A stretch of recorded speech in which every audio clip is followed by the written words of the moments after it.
Ya estamos aquí con la presencia del economista Fernando Navajas para analizar las principales noticias económicas de estos últimos días. ¿Qué tal, Fernando? ¿Cómo andás? ¿Cómo les va? Gracias por estar aquí con nosotros. Gracias. Y como hablábamos en el primer bloque, mañana el INDEC va a publicar el dato de inflación de marzo que se prevé va a superar el 2%, cerrando el trimestre por encima del 6%, casi la mitad que la meta de inflación para todo el año.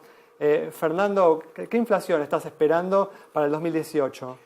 Alrededor de 22-23%. De hecho, la inflación promedio del año 2018 de Fiel versus la del promedio del 2017 está dando entre 25 y 26%, que es casi igual a la que hubo un año atrás. Eso da cuenta de que es un primer semestre bastante movido en materia de inflación. Puede suceder entonces que la distancia entre la inflación final y la meta establecida por el Banco Central sea mayor este año que el año pasado. Podría llegar a ocurrir de no mediar un descenso de la inflación como espera el Banco Central en la segunda mitad del año.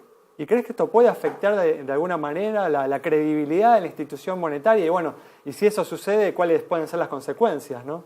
Bueno, yo creo que está afectándola desde fines del año pasado y en particular desde la conferencia del 28 de diciembre. Pero el banco va a tener que hacer frente a eso y tratar de reconstituirla y tratar de mirar un poquito la política monetaria. Ahora en breve van a dar el informe de política monetaria nuevo y a partir de ahí tratar de ver cómo van a estar manejando la situación hacia adelante. Es una situación difícil para ellos, o sea, en parte porque han estado ocurriendo shocks en materia de precios de tarifas que han complicado mucho la dinámica inflacionaria. ¿Pero puede combatir un banco central con éxito la inflación cuando se va generando un problema de credibilidad de estas características? Bueno, yo creo que la credibilidad no creo que vamos a poner nuestros términos. No creo que la credibilidad sola haga bajar la inflación en un contexto en donde los datos fundamentales son relativamente malos. Y si no funciona para un lado, es decir, si nosotros le decíamos al Banco Central que al comienzo con credibilidad no iba a bajar la inflación, tampoco la va a deteriorar mucho ahora. Yo no creo que la credibilidad sea un tema central ahora. Lo que está ocurriendo es otro fenómeno. Otro fenómeno, Fernando, ¿querés ampliar un poquito? Y también quería preguntarte sobre el tema de la deuda, ¿no? Porque el gobierno volvió a emitir hoy deuda pública, ¿no? Un tema que ya empieza a preocupar por los volúmenes que está tomando la deuda.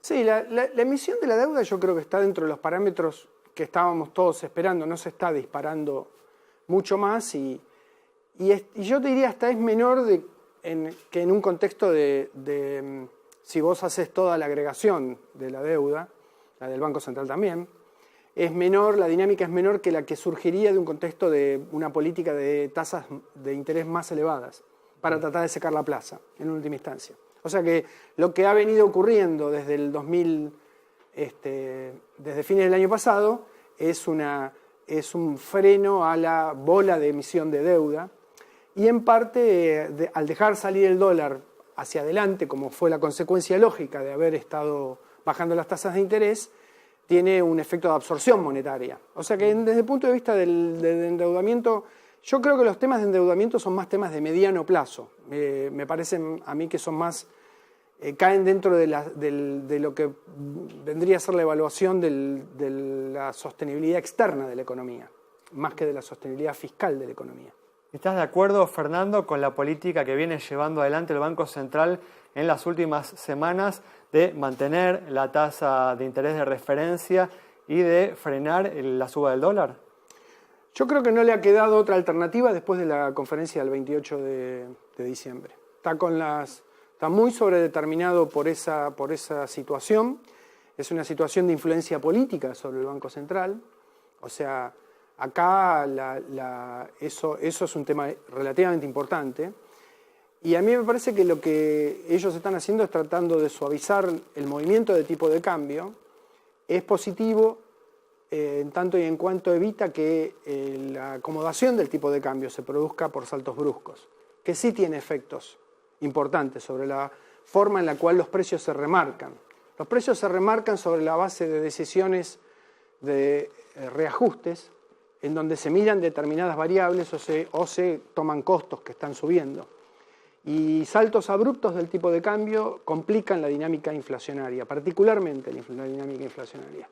Entonces, en ese sentido, sí es estabilizador. O sea, es una actitud, uno puede decir, es una estrategia estabilizadora. Y en ese sentido, lo hemos visto en esta primera parte del año, ¿no? Como un salto brusco del tipo de cambio impacta en los precios. Bueno, lo hemos visto en enero y en febrero. Eso está clarísimo. Es la core inflation, lo que nosotros llamamos la inflación núcleo. Recuerden que parte de lo que estamos recibiendo a nivel de la inflación total, la headline inflation, se explica aritméticamente por los saltos de los ajustes de precios. Hay que recordar, Fernando, que entre el 20 de diciembre del año pasado y el 20 de febrero el dólar subió un 15%, ¿no? Sí, eso es importante y además obviamente alimenta toda una serie de ajustes de precios. Tiene impactos también sobre los precios regulados, porque no nos olvidemos que todo el bloque de energía es un bloque que se determina en referencia al dólar, las naftas, te quería preguntar, el gas, ¿no? Los contratos de electricidad. Justo porque YPF acaba de anunciar un nuevo aumento de nafta, Fernando. Sí. Llevándote a una de tus áreas de especialidad también, Sí. ¿no? ¿Cuándo se va a acabar el ajustazo de tarifas en Argentina? No, yo creo que es un proceso que va a terminarse dentro del proceso de este gobierno. En gas ya está muy cerca de llegar a su fin. En electricidad todavía está alrededor de 2/3 de lo que vendría a ser la meta. El problema que tiene el ajuste de tarifas es que es como que vos estás corriendo algo que se está moviendo. ¿Qué quiero decir? Cuando vos tomaste la situación para tratar de cerrar el déficit por el lado de los subsidios, eran 3 puntos del PBI, pero eran 3 puntos estimados o calculados respecto de costos que vos tenías que cubrir, que no eran los costos que estás teniendo ahora. Porque esos costos se van para arriba, ¿por qué? Se van para arriba porque la tasa de interés es más alta, porque el costo del capital es más alto, porque el dólar es más alto. Entonces se te ha ido. Y ese fenómeno que de correrle de atrás a costos de los servicios que se te van para arriba, yo diría es un tema crítico para mí en términos de lo que es el diseño del mecanismo de ajustes de tarifas, que yo soy un poquito crítico respecto a eso, no se tuvo muy en cuenta. Sí, sobre todo porque hemos visto que Argentina está con la nafta más cara de toda América Latina. Bueno, no de toda América Latina, porque tenemos Uruguay y creo que Brasil está un poquito arriba nuestro ahora, pero estamos estamos en el podio. Ahora en nafta estamos en el podio, de acuerdo. Nos queda un minutito, Fernando. ¿Cuáles son tus expectativas para lo que reste el año en materia de crecimiento, de nivel de actividad? Bueno, yo creo que el crecimiento se ha consolidado, que es una buena noticia para el gradualismo que el crecimiento esté ahí, porque el crecimiento es una condición necesaria, pero no suficiente para que el gradualismo funcione. Y lo que vos mirabas, los economistas hace un año atrás estaban entre el 2 y el 3% sesgados hacia el 2. Hoy están sesgados hacia el 3. Ha cambiado un sesgo y eso es... A pesar de la sequía. Claro, a pesar de un shock importante que está teniendo la economía, un shock importantísimo. Lo que ocurre es que lo que nosotros no nos damos cuenta que este es un crecimiento que viene complicado porque tiene que ocurrir al mismo tiempo lo que los economistas llamamos un rebalanceo de la demanda agregada. Es decir, la velocidad de crecimiento del consumo, aun cuando el consumo esté creciendo, no puede ser mucho mayor que la del producto. Porque la economía tiene que generar ahorro para tratar de acomodar la inversión que tiene que venir. Y eso es lo que ralentiza un poquito las expectativas de lo que se llama el crecimiento invisible que le han puesto ahora. Muy bien, Fernando, muchas gracias. No, Nos vamos entonces con este análisis detallado de Fernando Navajas, analizando justamente este crecimiento que viene, ¿no? Con problemas que hay que terminar de resolver de la herencia recibida. Nos encontramos el próximo viernes a las 20 horas aquí en Metro.